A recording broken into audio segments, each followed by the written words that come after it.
চট্টগ্রাম বন্দর শুধু দেশ নয়, পুরো দক্ষিণ এশিয়ার হৃৎপিণ্ড বললেন প্রধান উপদেষ্টা। উন্নয়নে বিশ্বের সেরা অপারেটরদের কাছে দেয়ার তাগিদ। চট্টগ্রাম বন্দরটা হলো বাংলাদেশের অর্থনীতির হৃৎপিণ্ড। এটাকে বাদ দিয়ে বাংলাদেশের অর্থনীতি নতুন কোনো পাতা, নতুন কোনো অধ্যায়ে প্রবেশ করার কোনো সুযোগ নেই। তীব্র গরমে হাঁসফাঁস জনজীবন, মারা যাচ্ছে খামারের শত শত মুরগি, ব্যাহত রেণুপোনা উৎপাদন, বরেন্দ্র এলাকায় নামছে পানির স্তর। বগুড়ার চরাঞ্চলে মরিচের বাম্পার ফলন, লাভের মুখ দেখলেও শুকনো মরিচে লোকসান, হতাশায় কৃষক। 7,000 টাকা কেনা হচ্ছে মোটা মরিচ, এখন বিক্রি হবে হয়তো 7,100-200 এরকমই। খরচা তো দূরের কথায়, এই মরিচ বেচছে 4,000 টাকা করে, সেই মরিচ আজ দাম করেছে 1800।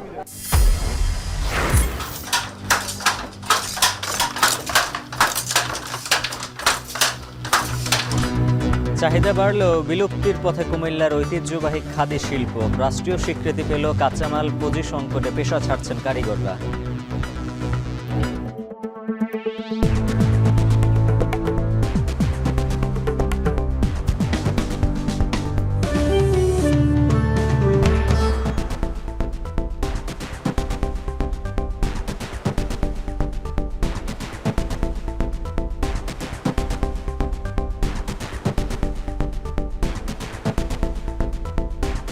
স্বাগত। এখন জনপদের সঙ্গে আছে আমি উজ্জ্বল হাফিজ। চট্টগ্রাম বন্দর শুধু দেশ নয়, পুরো দক্ষিণ এশিয়ার হৃৎপিণ্ড। তাই দেশের অর্থনীতিকে সমৃদ্ধ করতে হলে এই বন্দরের উন্নয়নে বিদেশি বিনিয়োগ ও ব্যবস্থাপনা জরুরি বলে মনে করেন প্রধান উপদেষ্টা ডক্টর মোহাম্মদ ইউনূস। সকালে চট্টগ্রাম বন্দর পরিদর্শন করে একথা বলেন তিনি। এ সময় প্রধান উপদেষ্টা আরও বলেন, চট্টগ্রাম বন্দরের উন্নয়নে বিদেশিদের সহায়তার বিকল্প নেই। তাই আগামীতে টেকসই অর্থনীতির জন্য বিশ্বের সেরা অপারেটরের বন্দর ব্যবস্থাপনার দায়িত্ব দেয়া হবে। অন্তর্বর্তী সরকারের প্রধান উপদেষ্টা হিসেবে দায়িত্ব গ্রহণের 9 মাস পর নিজ শহর চট্টগ্রামে আসেন তিনি। ঘুরে দেখেন বন্দরের কার্যক্রম।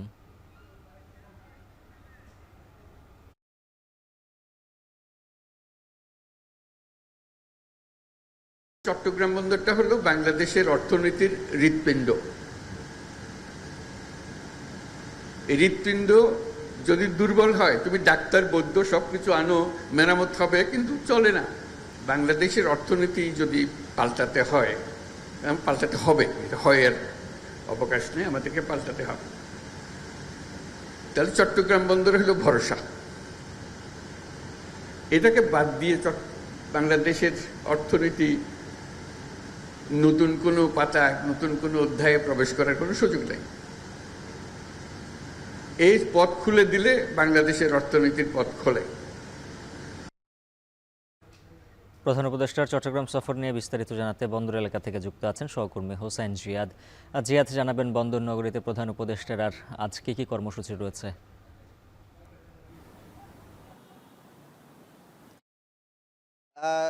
চট্টগ্রামই তার জন্মভূমি। প্রধান উপদেষ্টা স্বাভাবিকভাবেই এই চট্টগ্রাম নিয়ে তার বিশদ পরিকল্পনা রয়েছে। সেই পরিকল্পনাগুলো তিনি আসলে বন্দরের যে বক্তব্য, সেই বক্তব্যে স্পষ্ট করেছেন। একই সাথে চট্টগ্রামের মানুষেরও কিন্তু প্রত্যাশা বেশি। ক্ষমতা গ্রহণের প্রায় 9 মাস পর তিনি চট্টগ্রামে এসে পা রেখেছেন। সকাল 9:20 চট্টগ্রাম বিমানবন্দর থেকে তিনি চট্টগ্রাম বন্দরে এসে পৌঁছান। সেখানে বন্দরের কর্মকর্তা সাথে প্রায় 7 জনের মতো উপদেষ্টা তার সাথে এই সফরে আছেন, সবাই ছিলেন এবং বন্দরের ব্যবসায়ীরা ছিলেন।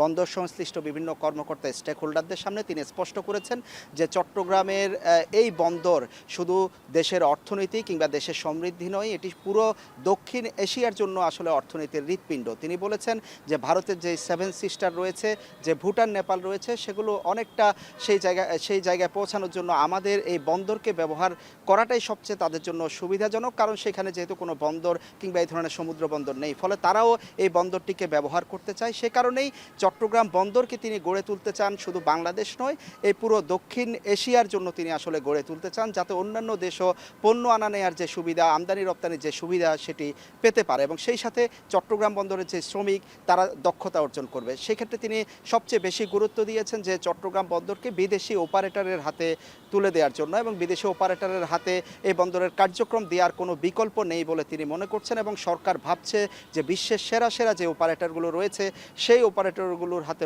চট্টগ্রাম বন্দরকে তুলে দেয়া। এরই মধ্যে বিশ্বের বিভিন্ন দেশের সফরে যখন তিনি গিয়েছেন সেই বিষয়গুলো নিয়ে তিনি সেখানেও আলোচনা করেছেন। কাতারে গিয়েছেন, সেখানেও কিন্তু চট্টগ্রাম বন্দরের সমৃদ্ধির কথা বলেছেন যে দেশের যে অর্থনীতি আগামীতে গড়ে উঠবে 2030 বা 36 সাল নাগাদ যে বিশাল অর্থনীতি হবে দেশের, সেই অর্থনীতির জন্য এই বর্তমান যে চট্টগ্রাম বন্দর, সেই বন্দরের যে কার্যক্রম বা অপারেশনাল কার্যক্রম তাতে সম্ভব নয়। সে কারণেই দক্ষ অপারেটর যারা পৃথিবীর সেরা সেরা বন্দরগুলো চালান, শত শত বন্দর চালান, তাদেরকে এই বন্দর ব্যবস্থাপনায় তিনি যুক্ত করতে চান। এবং একটি বিষয় স্পষ্ট করেছেন যে মানুষ ছোট ছোট যে দ্বন্দ্বগুলো রয়েছে সেখানে লিপ্ত। মানুষ আসলে বড় পরিবর্তনের দিকে মানুষের যে নজর দেওয়ার কথা সেটি হচ্ছে না, যেটিকে তিনি খুব দুঃখজনক বলেছেন। এবং বলছেন যে এখানে এক ধরনের ভুল বুঝাবুঝিও তৈরি হতে পারে, যে অনেকের চাকরি যাবে, শ্রমিকরা চাকরি হারানোর আশঙ্কা করছে, বা অনেকেই বিদেশের হাতে তুলে দেওয়ার ব্যাপারে নিরাপত্তার কথা তুলে ধরছে, যেহেতু একটি অর্থনীতির সাথে এখানকার সমুদ্র অঞ্চলের নিরাপত্তার বিষয়টিও জড়িত। সেই বিষয়গুলো তিনি বলেছেন এবং বলেছেন যে কোনো শ্রমিক আসলে চাকরি হারানোর শঙ্কা নেই, কারণ বিদেশের যে অপারেটর আসবে তারা শুধুমাত্র যন্ত্রপাতি নিয়ে যুক্ত হবে, এখানকার যে শ্রমিক তাদেরকেই ব্যবহার করবে। বরঞ্চ এখানে শ্রমিকরা যখন বিদেশি অপারেটরের সাথে কাজ করবে, বিশ্বমানের যে অপারেটিং সিস্টেম সেটির সাথে তারা যুক্ত হয়ে বাইরের অন্যান্য দেশেও দক্ষ শ্রমিক হিসেবে যাওয়ার একটি সুযোগ তৈরি হবে, সেই বিষয়টি তিনি স্পষ্ট করেছেন। তো সব মিলিয়ে চট্টগ্রাম বন্দরের পরিকল্পনা, কার্যক্রম এগুলো তিনি ঘুরে দেখেছেন এবং এই বন্দরের সমৃদ্ধি উন্নতির কথা বলার পাশাপাশি তিনি এই মুহূর্তে কিন্তু সেটি পরিদর্শন শেষ করে চট্টগ্রাম সার্কিট হাউসে গিয়েছেন। সেখান থেকে বহুল কাঙ্ক্ষিত দক্ষিণ চট্টগ্রামের যে কালুরঘাট সেতু, 11,000 কোটি টাকা ব্যয়ে নির্মিত সেই কালুরঘাট সেতুর ভিত্তিপ্রস্তর স্থাপন এবং বিকেলে চট্টগ্রাম বিশ্ববিদ্যালয়ের সমাবর্তনে তিনি অংশ নেবেন। উজ্জ্বল। তীব্র গরমে ওষ্ঠাগত জনজীবন, তাপপ্রবাহের তীব্রতায় উপকূলীয় অঞ্চলেও হাঁসফাঁস অবস্থা।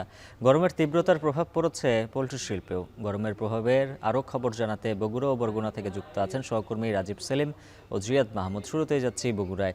রাজীব, জানাবেন গরমের কারণে দৈনিক কী পরিমাণ মুরগি মারা যাচ্ছে আর ডিম উৎপাদনে কেমন প্রভাব পড়েছে?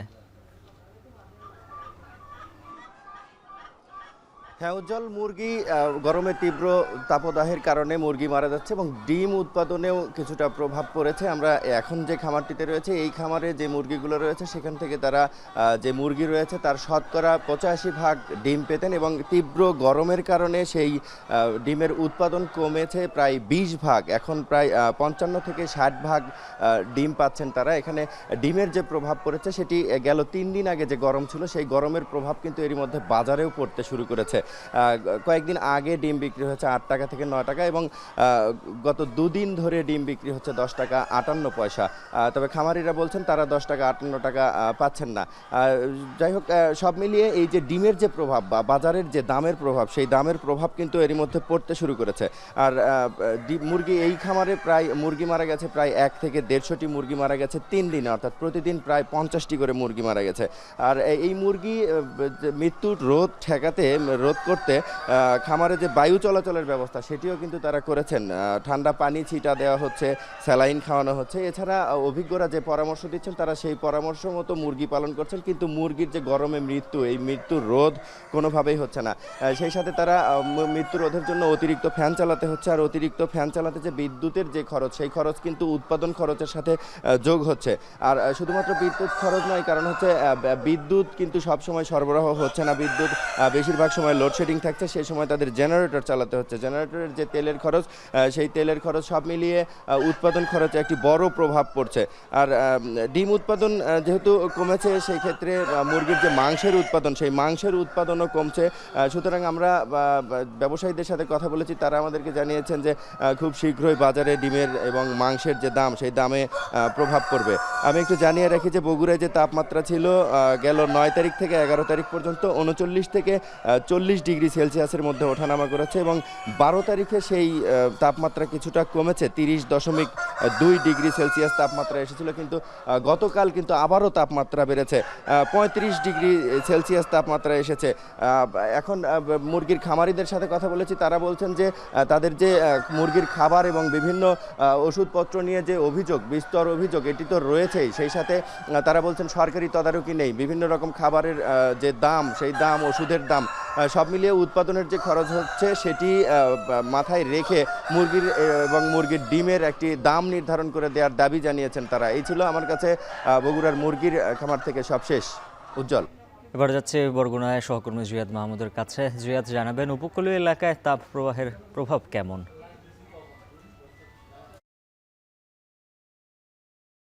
উজ্জ্বল, সারা দেশের মতো কয়েকদিনের যে তীব্র তাপদাহ, সেই তাপদাহে বিপর্যস্ত উপকূলের জনজীবন। শুধু এখানকার প্রাণীকুলই বিপর্যস্ত নয়, একই সাথে আমি যে ডিভাইসটি কানেক্ট করে সরাসরি সম্প্রচারে যুক্ত রয়েছি সেটিও নাজেহাল অবস্থা হওয়ার উপক্রম প্রায়। তো যেটি বলছিলাম যে এখানকার যে খেটে খাওয়া মানুষ রয়েছে, দিনমজুর, রিক্সা চালক, ভ্যান চালক কিংবা নির্মাণ শ্রমিক যারা রয়েছেন, তারা কিন্তু বিপাকে পড়েছেন। তারা আমাদের জানিয়েছেন একই সাথে গরমের ফলে একই সাথে তাদের কিন্তু কর্মঘণ্টাও কমেছে এবং কর্মঘণ্টা কমার কারণে প্রতিদিনের যে রোজগার, সেই রোজগারেও কিছুটা ভাটা পড়েছে। তারা বলছেন যে প্রতিদিন প্রায় 3 থেকে 4 ঘন্টা তাদের বেকার সময় কাটাতে হচ্ছে। এর ফলে 100 থেকে 300 টাকা পর্যন্ত তাদের যে আয়, সেই আয় কমেছে। এদিকে এখানকার যারা কৃষক রয়েছেন, মাঠে কাজ করেন, তারাও বিপাকে পড়ছেন। তারা বলছেন যে দুপুরের সময় থেকে বিকাল পর্যন্ত তারা মাঠে কাজ করতে পারেন না, এমনকি তারা তাদের গবাদি পশুটি পর্যন্ত মাঠে বেঁধে রাখতে পারেন না। একই সাথে এখানকার যে বিস্তীর্ণ জলরাশি জুড়ে যে মাছ শিকার করে জেলেরা, তারাও বিড়ম্বনার শিকার হয়েছে বলে আমাদের জানিয়েছেন। শিক্ষার্থীরা বলছেন যে ঘর থেকে বের হলেই তারা সূর্যালোকে ঘেমে যাচ্ছেন। আপনাকে জানিয়ে রাখি যে এখানের যে চলমান তাপদাহের ফলে বাতাসে আর্দ্রতা কমেছে এবং বিগত দিনের থেকে জলীয় বাষ্পের পরিমাণ কিছুটা কম থাকায় শীতের মতো হাত পা শুষ্ক হয়ে যাচ্ছে এবং তাপদাহের ফলে কিন্তু নানা ধরনের ব্যাধিতে আক্রান্ত হয়ে, বিশেষ করে ডেঙ্গু, ডায়রিয়ায় আক্রান্ত হয়ে শিশু থেকে বৃদ্ধরা তারা হাসপাতালে চিকিৎসাধীন অবস্থায় আছেন এবং এই যে আক্রান্তের সংখ্যা কিন্তু প্রতিনিয়ত বাড়ছে। যদিও চিকিৎসকরা বলছেন যে এই তাপদাহের এই সময়টায় তাদেরকে ঘরে থাকতে হবে, বিশেষ করে দুপুর থেকে বিকালের সময়টায় ছায়াযুক্ত স্থানে থাকতে হবে, পানীয় পান করতে হবে বেশি পরিমাণে এবং একই সাথে যে নির্দেশনা রয়েছে চিকিৎসকের, সেই নির্দেশনা মেনে চলতে হবে। যদিও এই যে তাপমাত্রা কমে আসার যে সম্ভাবনা, সেটি কিন্তু 18 তারিখ থেকে শুরু হতে পারে, মানে 18 তারিখের পর থেকে তাপমাত্রা কিছুটা কমতে পারে, তখন কিন্তু জনজীবন কিছুটা স্বাভাবিক হবে। আর এখন যে বর্তমান যে পরিস্থিতি, তাতে কিন্তু উপকূলের যে সর্বস্তরের মানুষ, শিশু থেকে বৃদ্ধ পর্যন্ত, তারা কিন্তু চরম বিপাকে পড়েছেন এবং বিড়ম্বনায় পড়ছেন। তো এখানকার যে আমরা প্রান্তিক পর্যায়ে গিয়েছি, গ্রাম পর্যায়ে গিয়েছি, সেখানেও দেখা যাচ্ছে যে মানুষরা তারা আগের মতো যে জীবনযাপন, দৈনন্দিন কার্যক্রম, সেটি কিন্তু করতে পারছে না। তো এই ছিল বরগুনা থেকে আমার কাছে সবশেষ তথ্য। উজ্জ্বল। বরগুনা ও বগুড়া থেকে তাপ প্রবাহের খবর জানাচ্ছিলেন সহকর্মীরা। এদিকে রাজশাহীতে বরেন্দ্র এলাকায় প্রতিনিয়ত নামছে ভূগর্ভের পানির স্তর। এতে তৈরি হয়েছে খাবার পানির সংকট ও সেচ খরচ। বিস্তারিত জানাতে রাজশাহী থেকে যুক্ত আছেন সহকর্মী রাকিবুল হাসান।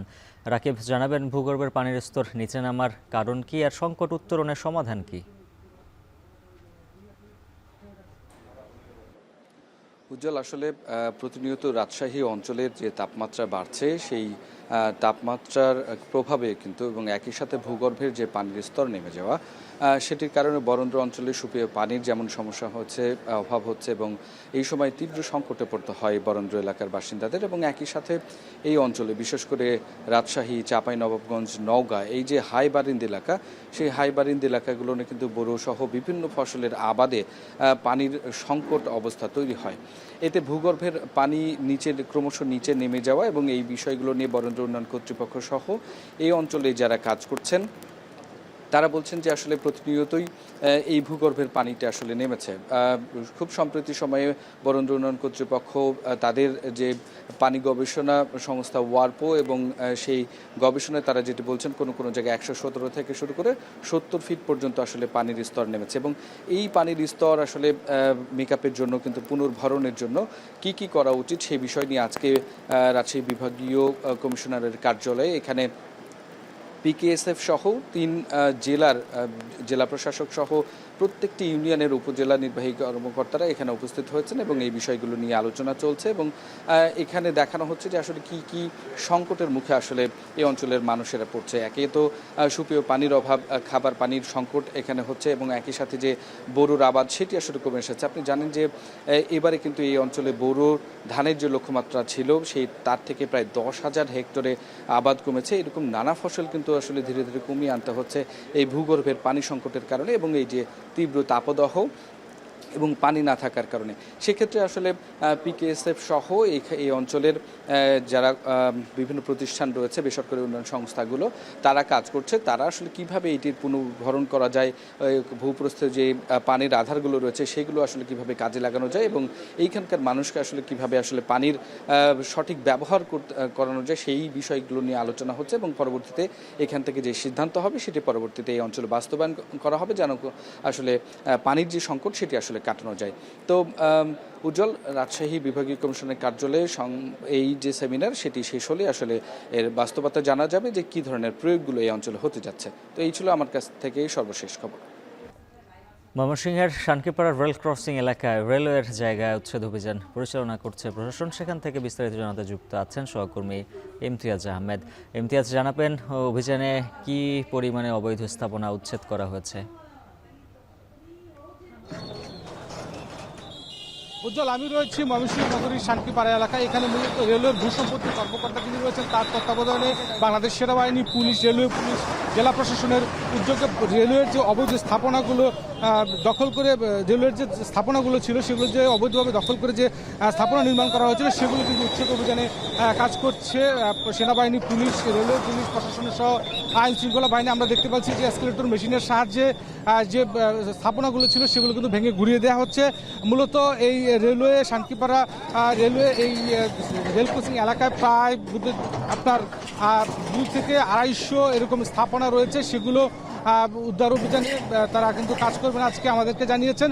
এবং এখানে যারা মূলত এখানে ব্যবসা মূলত ছিল আসলে একটি বাজার, শানকিপাড়া বাজার। এখানে বাজারে যারা ক্ষুদ্র মাঝারি ব্যবসায়ী রয়েছেন তারা যেটা বলছেন যে আসলে তাদের এই স্থাপনাগুলো ভাঙার ক্ষেত্রে তারাও কিন্তু ক্ষতিগ্রস্ত হচ্ছেন। আবার অন্যদিকে রেলওয়ের কর্তৃপক্ষের পক্ষ থেকে যেটা জানানো হচ্ছে যে অবৈধভাবে রেলওয়ের জায়গা দখল করে দীর্ঘদিন ধরে আসলে এই ব্যবসা পরিচালনা করে আসায় রেলওয়ের যে সম্পত্তি সেগুলো আসলে বেদখল হয়ে যাচ্ছিল এবং যার কারণে কিন্তু রেলওয়ে যাতায়াতের সমস্যা হতো এবং পাশ দিয়ে যে রাস্তাগুলো সেগুলো কিন্তু একেবারে বন্ধ হয়ে যেত। সেই বিষয়গুলো মাথায় রেখেই কিন্তু রেলওয়ে কর্তৃপক্ষ আজকে সেনাবাহিনী, পুলিশ, রেলওয়ে পুলিশ সহ আইন শৃঙ্খলা বাহিনী এবং প্রশাসনের এক্সিকিউটিভ ম্যাজিস্ট্রেটকে সঙ্গে নিয়ে আমরা দেখতে পাচ্ছি যে এসকেলেটর মেশিনের সাহায্যে কিন্তু এই রেলওয়ের যে স্থাপনাগুলো সেগুলো কিন্তু ঘুরিয়ে দেওয়া হচ্ছে। এবং আমরা এদিকে যদি একটু দেখাতে চাই যে অন্যদিকে যে আমরা যতদূর আসলে দেখতে পাই মূলত এখানে শানকিপাড়ার যে কাঁচা বাজার সেটি কিন্তু এখানে বসে এবং সেখানে যে স্থাপনাগুলো সেগুলো কিন্তু ঘুরিয়ে দেওয়া হচ্ছে এবং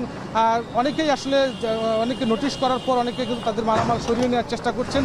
এবং এখানে যে আসার পর জানতে পেরেছি যে তারা কিন্তু আগে কিন্তু মাইকিং করে জানিয়ে দিয়েছিলেন যে সাধারণ যারা ব্যবসায়ী রয়েছেন, দোকান মালিক রয়েছেন, তারা কিন্তু তাদের কিন্তু জানিয়ে দেওয়া হয়েছে। আমরা দেখতে পাচ্ছি প্রচুর কিন্তু আইন শৃঙ্খলা বাহিনীর সদস্যরা এখানে মোতায়েন রয়েছে এবং কোনো ধরনের বিশৃঙ্খলা বা কোনো ধরনের অপ্রীতিকর ঘটনা যেন না ঘটে সেই জন্য কিন্তু সেনাবাহিনীর পক্ষ থেকে সর্বাত্মক তৎপরতা কিন্তু নেওয়া হয়েছে।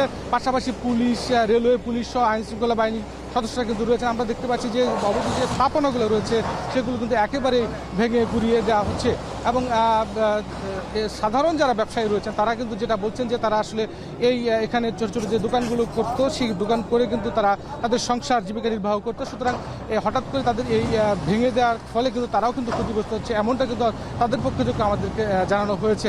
এবং তারা যেটা বলছেন যে রেলওয়ে কর্তৃপক্ষ যদি তাদেরকে আসলে মূলত একটি লিজ বা এরকম কিছু একটা করে দেয় তাহলে তারা হয়তো ব্যবসা বাণিজ্য করতে পারে। কিন্তু আমরা দেখতে পাচ্ছি যে আসলে এখনও কিন্তু এসকেলেটর মেশিনের সাহায্যে কিন্তু এই যে কর্মযোগ্যটি চলছে এবং অবৈধ যে স্থাপনাগুলো রয়েছে সেগুলো কিন্তু একের পর এক ভাঙা হচ্ছে।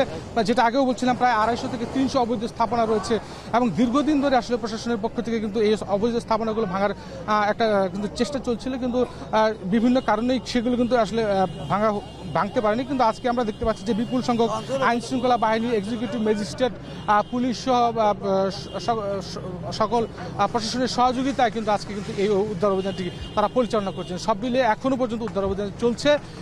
এই ছিল আমার কাছে ময়মনসিংহ থেকে রেলওয়ের অবৈধ সম্পত্তি অবৈধ উচ্ছেদ অভিযানের সর্বশেষ। ময়মনসিংহে রেলওয়ের জায়গা উদ্ধারে চলছে উচ্ছেদ অভিযান, সে বিষয়ে বিস্তারিত জানাচ্ছিলেন সহকর্মী ইমতিয়াজ আহমেদ।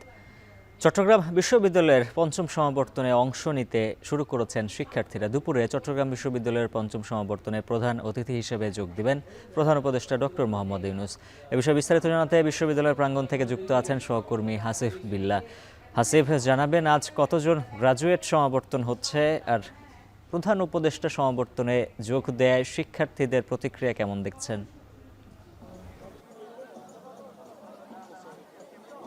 উজ্জ্বল, শিক্ষার্থীদের প্রতিক্রিয়ায় যদি বলি যে দীর্ঘদিন পর যারা অনেকে ক্যাম্পাসে এসেছেন, চট্টগ্রাম বিশ্ববিদ্যালয়ে যে পাহাড় ঘেরা সবুজ বেষ্টিত এই ক্যাম্পাসে যারা পড়াশোনা করেছেন, সেই পুরনো বন্ধু সহপাঠী তাদের সঙ্গে দেখা করতে পেরে তারা বেশ উচ্ছ্বসিত, আনন্দিত।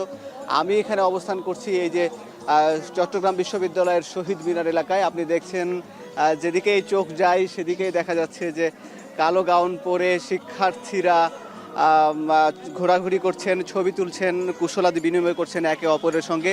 দীর্ঘদিন পরে তাদের একে অপরের সঙ্গে দেখা হয়েছে। মূলত 2011 সাল থেকে 2013 সাল পর্যন্ত এই সময়ে যারা গ্র্যাজুয়েশন সম্পন্ন করেছেন তারা এই সমাবর্তনের সনদপত্র পাবেন। প্রায় 22,560 জন শিক্ষার্থী এই রেজিস্ট্রেশন করেছেন এবং এখানে মূলত তারা সনদপত্র পাবেন। এছাড়াও আমি যদি বলি যে শুধুমাত্র এই সময়ের শিক্ষার্থীরা নয়, এর আগেও যারা এই ক্যাম্পাস ছেড়েছেন, এই ক্যাম্পাসে পড়াশোনা করেছেন, তারাও অনেকে এসেছেন। তাদের বন্ধু স্বজন পরিবার পরিজন নিয়েও তারা এখানে এসেছেন বিশ্ববিদ্যালয়টিকে এক পলক দেখার জন্য। বিশ্ববিদ্যালয়ের পুরনো বন্ধুদের সঙ্গে দেখা হচ্ছে, অনেকের সঙ্গে গল্পগুজব করছেন, পুরনো স্মৃতিতে ফিরে যাচ্ছেন। এই বিশ্ববিদ্যালয় সেই 1966 সালের পর থেকে, প্রতিষ্ঠার পর থেকে এই বিশ্ববিদ্যালয়ের অনেক বছর পেরিয়েছে, কিন্তু সমাবর্তন হয়েছে ইতিমধ্যে 4টি, এবার কিন্তু 5ম সমাবর্তন।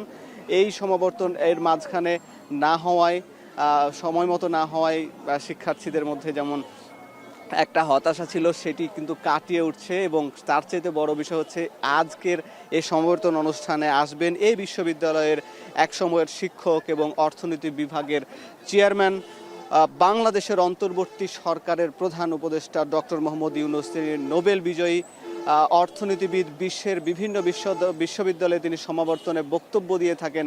সেই বক্তব্য সারা বিশ্বের শিক্ষার্থীরা যেমন মন্ত্রমুগ্ধের মতন তার কথা শোনেন, ঠিক সেই বিশ্ববিদ্যালয়ের আজকের সমাবর্তনে ডক্টর মোহাম্মদ ইউনূস, শান্তিতে নোবেল বিজয়ী সেই অর্থনীতিবিদের বক্তব্য শুনবেন এই শিক্ষার্থীরা। এই জন্য আসলে বেশি উচ্ছ্বসিত শিক্ষার্থীরা এবং তার মুখ থেকে কিছু কথা শোনার জন্য অধীর আগ্রহে অপেক্ষা করছেন। আজ দুপুর 2টায় এই কনভোকেশন শুরু হবে, অনুষ্ঠান 4টা পর্যন্ত চলবে। এরপর প্রধান উপদেষ্টার আরও বেশ কিছু কর্মসূচি আছে। এই বিশ্ববিদ্যালয়ের পাশেই তার গ্রাম, যেখানে তিনি বড় হয়েছেন, সেই গ্রামে তিনি কুশলাদি বিনিময় করবেন স্থানীয় লোকজনের সঙ্গে। এই ছিল মূলত এই চট্টগ্রাম বিশ্ববিদ্যালয়ের সমাবর্তনের খবরাখবর। উজ্জ্বল। আবহাওয়া ভালো থাকায় বগুড়ার চরাঞ্চলে মরিচের ফলন ভালো হয়েছে। চাষিরা কাঁচা মরিচ বিক্রি করে লাভবান হলেও লোকসান গুনতে হচ্ছে শুকনো মরিচে। ভরা মৌসুমে সরবরাহ বাড়ায় কয়েকদিনের ব্যবধানে শুকনো মরিচের দাম কমেছে প্রতি মনে 1.5 থেকে 2,000 টাকা। এছাড়া অন্য সময়ের তুলনায় হাটে ক্রেতা পাইকার কম থাকায় কিছুটা হতাশ চরাঞ্চলের কৃষকরা। বগুড়া থেকে রাজীব সেলিমের প্রতিবেদন, ছবি তুলেছেন সাইফুল সাগর। দেশের মরিচের মোট চাহিদার বড় অংশের যোগান দেন বগুড়ার কৃষকরা, যার বেশিরভাগই উৎপাদিত হয় চরাঞ্চলে। মৌসুমের শেষ দিকে পাকা মরিচে লাল হয়ে ওঠে কৃষকের বাড়ির চালা থেকে উঠোন। ভোরের আলো ফুটতেই নৌকা বোঝাই এসব শুকনো মরিচ নিয়ে যমুনার তীরবর্তী হাটের উদ্দেশ্যে ছোটেন চরাঞ্চলের কৃষকরা। মৌসুম চলাকালে নদীপাড়ের কয়েক ঘন্টার হাটগুলো কৃষক পাইকারের হাক ডাকে মুখর হয়ে ওঠে। তবে এ অঞ্চলের কৃষকরা মৌসুমের শুরুর দিকে কাঁচামরিচ বিক্রি করে বেশ ভালো দাম পেলেও লোকসান গুনতে হচ্ছে শুকনো মরিচে। গেল কয়েকদিনে শুকনো মরিচের দাম কমেছে মন প্রতি 1.5 থেকে 2,000 টাকা। চলতি মৌসুমে ভালো ফলন হওয়ায় হাট বাজারে বেড়েছে মরিচের সরবরাহ। সে তুলনায় নেই ক্রেতা পাইকার বা দেশের নামকরা খাদ্য প্রক্রিয়াকরণ কোম্পানিগুলোর প্রতিনিধি, যার প্রভাব পড়েছে বিক্রিতে। কমেছে দাম। প্রতিদিনই দর কমায় বিপাকে পড়েছেন খুচরা ব্যবসায়ীরা। 7,000 টাকা মন মরিচ আমরা বেচছি, 7,000, 9,000 চিনো আর মোটা মরিচ আছে। সেই হিসেবে মনে করেন কোনো মতো খরচা উঠছে। এখন যে দাম, এই খরচা তো দূরের কথা, এই মরিচ বেচছি 4,000 টাকা করে, সেই মরিচ আজ দাম করি 1800। এই হিসেবে খরচা উঠে না। কাঁচা যখন বেচলাম, ধরেন প্রথম বেচলাম হলে আপনার 100 টাকা কেজি, পরে আস্তে আস্তে আপনার ধরেন তারপরে তোলা যায়, সে দাম কমে এলো 70 টাকা কেজি। এরপরে আবার আরেক তোলাত গেলাম, তারপর মনে ধরেন 50 টাকা কেজি। এই 50 টাকা কেজি বেচার পরে থেকে আপনার 16 টাকা কেজি পর্যন্ত আমি বেচছি। 220-30 টাকা বোঝা যায়, 250 টাকা চাইলে তাও বিক্রি এরকম হতে চায় না, বাজার কম খাবে না সময়। মূল কথা বাজার কম, ঢিল বেচা কেনার সমস্যা। হ্যাঁ, 7,000 টাকা কেনা হচ্ছে মোটা মরিচ, এখন বিক্রি হবে হয়তো 7,100-200 এরকমই। একবার পঞ্চগড়ের মরিচটা এখন নামার কারণে বাজার কমে গেছে, এর আগে 8-9 হাজার বাজার আছিল। শুকনো মরিচে যখন প্রত্যাশিত দর না পাওয়ার অভিযোগ কৃষকের, তখন কৃষি বিভাগ বলছে উল্টো কথা।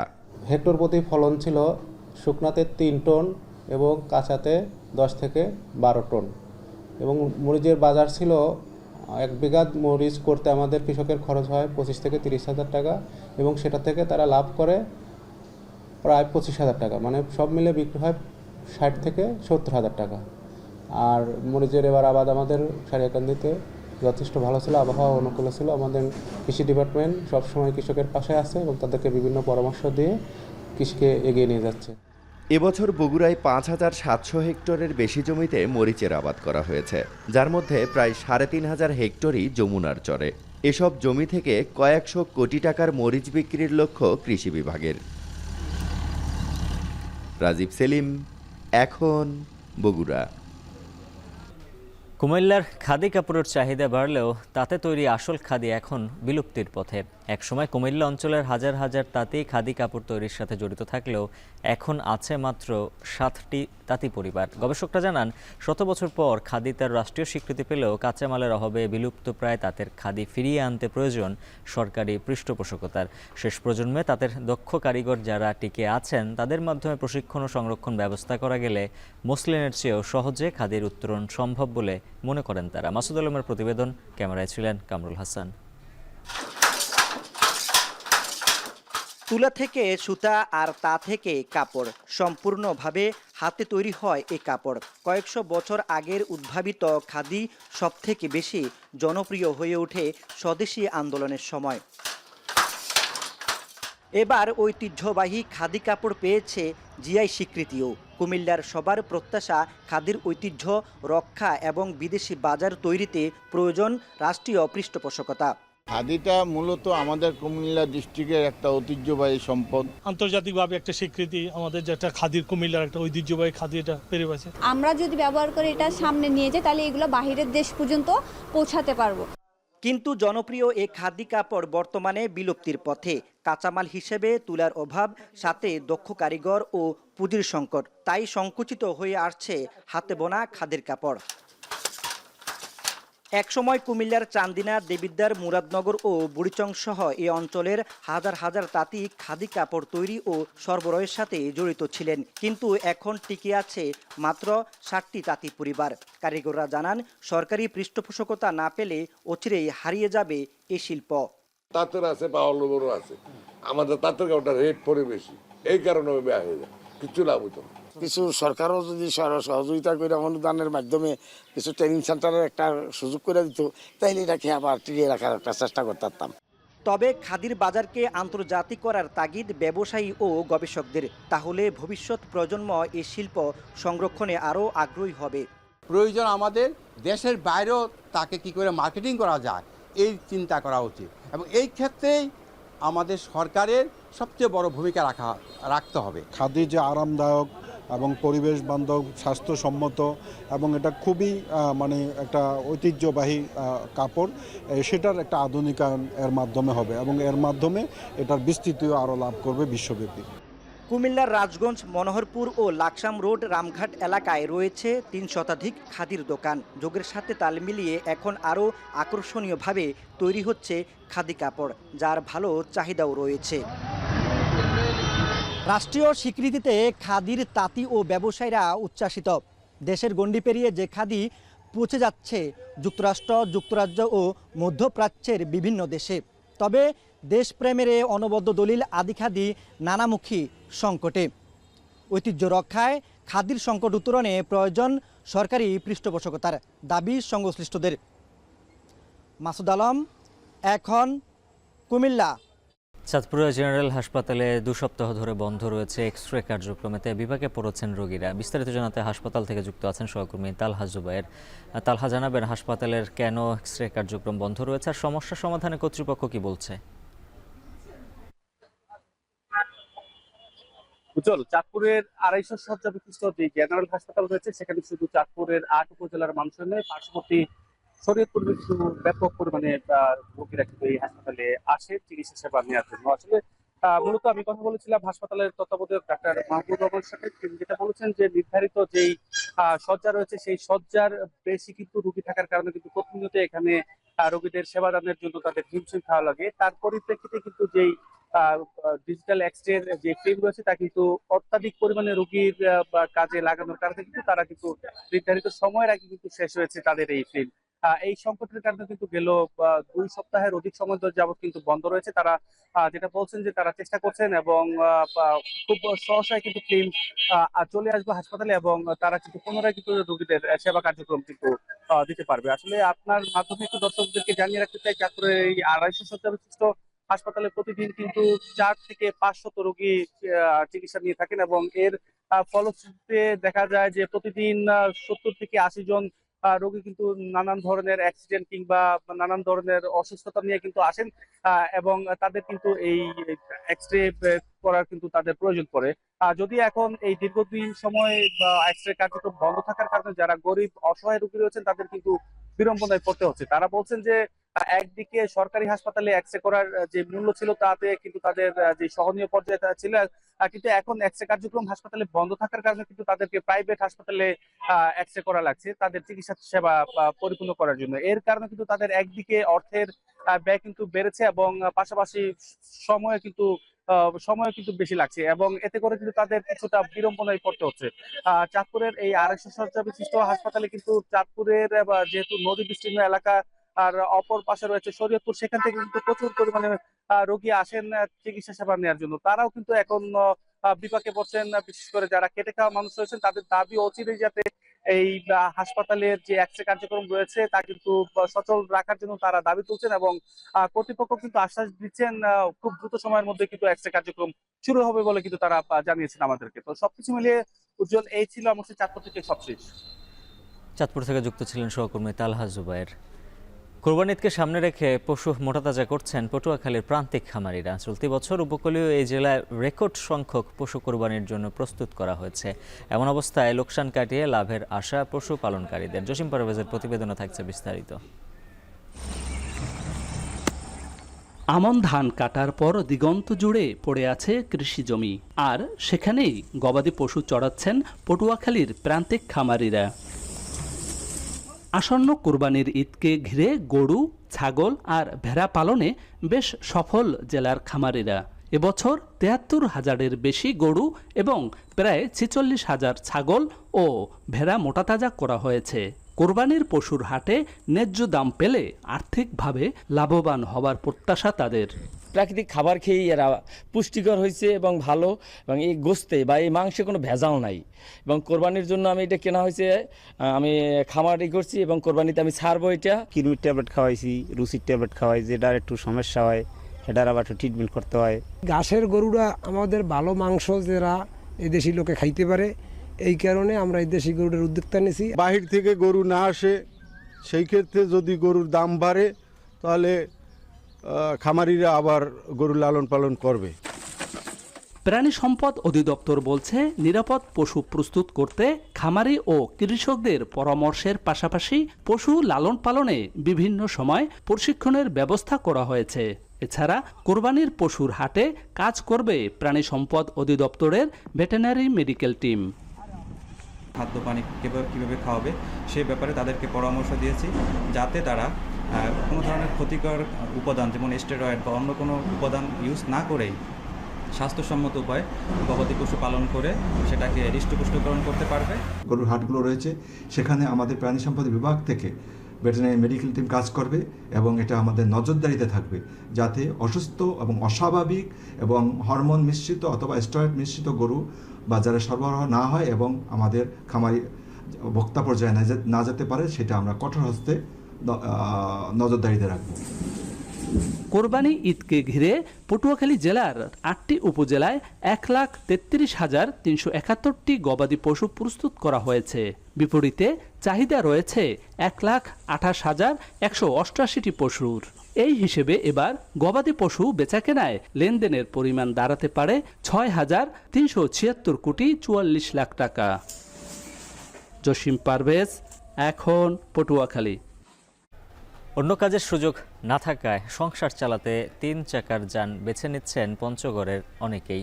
গেল কয়েক বছরে শহরটিতে এই যানবাহনের সংখ্যা বেড়েছে কয়েক গুণ। এতে কর্মসংস্থান তৈরি হলেও বাড়ছে যানজট ও দুর্ঘটনার সংখ্যা। পঞ্চগড় থেকে লুৎফুর রহমানের তথ্য ছবিতে থাকছে প্রতিবেদন।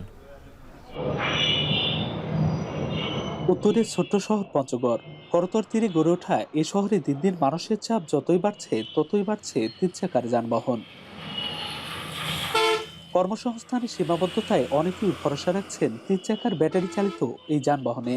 কেউ ধার করে, কেউ জমানো টাকা খরচ করে কিনছেন বা ভাড়ায় চালাচ্ছেন এই রিক্সা, ভ্যান কিংবা ইজি বাইক। বর্তমানে এসব যানবাহনের সংখ্যা দাঁড়িয়েছে 6,000-এ। বিকল্প না থাকায় এই পেশায় নামছেন অনেক মধ্যবিত্ত পরিবারের সদস্যরাও। এখন তো আর পা রিক্সা নেই, এখন তো সব ব্যাটারি চালিত। এখানে লোহার ব্রিজ ছিল, আটানা ব্রিজ করছি, তখন রিক্সা কম ছিল, এখন অটো রিক্সা হয় না, অতিরিক্ত রিক্সা হয়ে গেছে। আমাদের পঞ্চগড় উত্তরবঙ্গের মধ্যে কোনো ভারী কারখানা নাই। যদি একটা ভারী কারখানা থাকতো তাহলে রিক্সা ভ্যান ছাড়া হয়তো ওই কর্মস্থলে যাইতে পারতো, কিন্তু এরকম তো কোনো কর্মও নেই আমাদের উত্তরবঙ্গের মধ্যে। একটা রিক্সা শোরুম থেকে লোনে নিয়ে ওইটাই তার রুটি রুজির একটা পথ, সে শেষ পর্যায়ে এসে বাঁচে নেয় আর কি। তবে ব্যাটারি চালিত যানবাহন বাড়তে থাকায় প্রতিদিনই বাড়ছে যানজট ও দুর্ঘটনা। সরু রাস্তায় এই যানের অবাধ বিচরণে নিয়ন্ত্রণ হারাচ্ছে শহরের ট্রাফিক ব্যবস্থা। সুশৃঙ্খলভাবে যাতে গাড়িগুলো চলতে পারে সে ব্যবস্থা করেছি, এবং মিল গেট আছে, স্বদেশ মার্কেট আছে, ধাক্কামারা গোলচত্বর আছে। এই সমস্ত জায়গায় ইজি বাইক, অটোরিকশা এবং বিভিন্ন পরিবহনকে কিভাবে সুশৃঙ্খলভাবে চলাচল করবে সেই ব্যাপারে তাদেরকে সচেতন করেছি। একদিকে নিয়ম না মেনে অতিরিক্ত শব্দ ও অসচেতন চলাচলের কারণে বাড়ছে জনদুর্ভোগ, অন্যদিকে বেকারদের জন্য হয়ে উঠেছে ভরসার বাহন। ফলে নগর ব্যবস্থাপনায় তৈরি হয়েছে নতুন চ্যালেঞ্জ। এই শহরের রাস্তাগুলো অনেক সংকীর্ণ, বেশি একটা বড় না, কিন্তু দেখা যাচ্ছে যে এই শহরের পুরো রাস্তায় অটোদের নিয়ন্ত্রণে। এদের কোনো ট্রাফিক রুল এরা মানে না, এবং এরা কেউ প্রশিক্ষিত নয়। হঠাৎ করেই এরা অটো রিক্সার বিভিন্নভাবে কিস্তিতে হোক বিভিন্নভাবে কিনতেছে। এই সমস্যা সমাধানে সচেতনতা বৃদ্ধির পাশাপাশি প্রশাসনিক উদ্যোগ নেওয়ার কথা জানান জেলা প্রশাসক। এই সেক্টর যারা অলরেডি নেমে গেছেন, আমরা চাইলেও তাদেরকে সেভাবে বন্ধ করতে পারছে না। আমরা চেষ্টা করছি তাদের কীভাবে একটি ডিসিপ্লিন ওয়েতে তাদেরকে পরিচালনা করা যায়। আমরা একাধিকবার এই অটোরিকশাদের সাথে বসেছি, ইজি বাইক ওয়ালাদের সাথে বসেছি, তাদেরকে প্রশিক্ষণ দেওয়ারও ব্যবস্থা করেছি, তাদেরকে কিছু নিয়মকানুন শিখিয়ে দিয়েছি। শহরের বুক তোলপাড় করে চলা 3 চাকার এই যানবাহনগুলোর শৃঙ্খলা আনার পাশাপাশি এ জেলার বিরাট অঙ্কের দরিদ্র মানুষের কর্মসংস্থানের ক্ষেত্র তৈরি করা এখন সময়ের দাবি বলে মনে করছেন স্থানীয়রা। লুৎফর রহমান, এখন পঞ্চগড়। কুষ্টিয়ায় পরকীয়ার জেরে স্ত্রীকে কুপিয়ে হত্যার অভিযোগ উঠেছে। পরে 2 শিশু সন্তান সহ নিজেই আত্মহত্যার চেষ্টা করে অভিযুক্ত মামুন। আশঙ্কাজনক অবস্থায় তাদের 3 জনকে উদ্ধার করে কুষ্টিয়া জেনারেল হাসপাতালে ভর্তি করা হয়েছে। গত রাত 8টার দিকে কুষ্টিয়া শহরের হরিশঙ্করপুরে এই ঘটনা ঘটে। পুলিশ জানায় নিজ বসতবাড়িতে মামুনের সাথে তার স্ত্রী মেঘলা খাতুনের পরকীয়া সংক্রান্ত বিষয়ে কথা কাটাকাটি হয়। এক পর্যায়ে মামুন তার স্ত্রীকে বটি দিয়ে কুপিয়ে জখম করে। পরে 2 শিশুকন্যা ও কুলসুম ও জান্নাতকে আছড়ে গুরুতর আহতর পর নিজেও বটি দিয়ে আত্মহত্যার চেষ্টা করে। আশঙ্কাজনক অবস্থায় 4 জনকে উদ্ধার করে সদর হাসপাতালে ভর্তি করা হয়। পরে চিকিৎসাধীন অবস্থায় মারা যান স্ত্রী মেঘলা খাতুন। মামুন ও তার 2 শিশুকন্যার অবস্থাও আশঙ্কাজনক বলে জানিয়েছেন চিকিৎসক।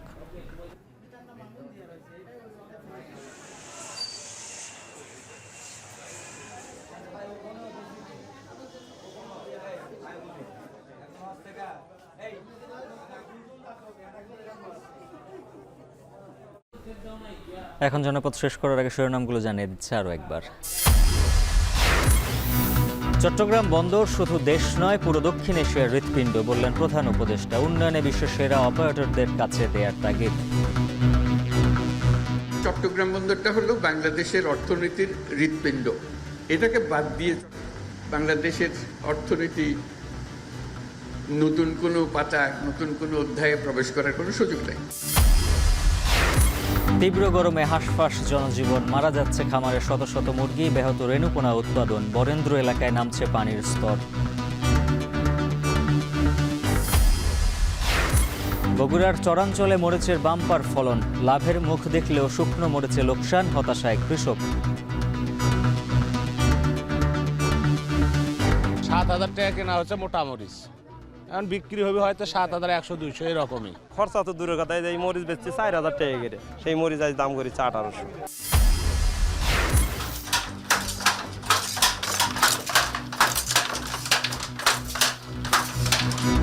চাহিদা বাড়লেও বিলুপ্তির পথে কুমিল্লার ঐতিহ্যবাহী খাদি শিল্প, রাষ্ট্রীয় স্বীকৃতি পেলেও কাঁচামাল পুঁজি সংকটে পেশা ছাড়ছেন কারিগররা।